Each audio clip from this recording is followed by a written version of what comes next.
ముందుగా committee member అందరికీ హృదయపూర్వక నమస్కారాలు. అలాగే ఈ అవకాశం ఇచ్చిన మా జనార్దన్ గారికి హృదయపూర్వక నమస్కారాలు.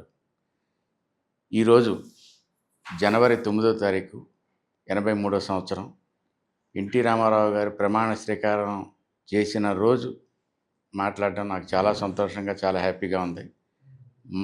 మొట్టమొదటిసారిగా నేను ఎన్టీ రామారావు గారిని వైజాగ్ మర్రిపాలెంలో ఉండేవాడిని.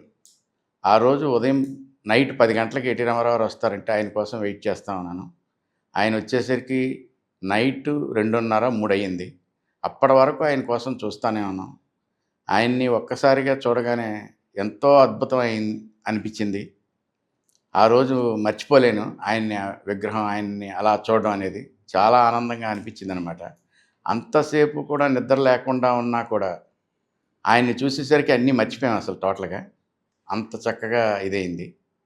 దాని తర్వాత నేను ఆయనతో బ్రహ్మర్షి విశ్వామిత్ర, శ్రీనాథ కవసార్వభౌముడు పనిచేయడానికి ముందుగా ఎన్టీ రామారావు గారిని చూద్దామని చెప్పేసి నేను వెళ్ళాను. మా ఫ్రెండు ఆయన ఎన్టీ రామారావు గారిని పరిచయం చేయడం, మీరేం చేస్తారని అడగడం, నేను ఇలాగ స్టిల్ ఫోటోగ్రాఫర్ని అంటే మా సినిమాకి మీరు వర్క్ చేయండి అని చెప్పి ఆయన అవకాశం ఇవ్వడం నిజంగా చాలా చాలా చాలా అదృష్టంగా భావించాను. ఆయనతో పనిచేసిన క్షణాలు నేను మర్చిపోలేను. అంత అద్భుతమైన వర్కింగ్. ఆ దేవుడి దగ్గర పనిచేయడమే ఒక అదృష్టంగా భావిస్తాను.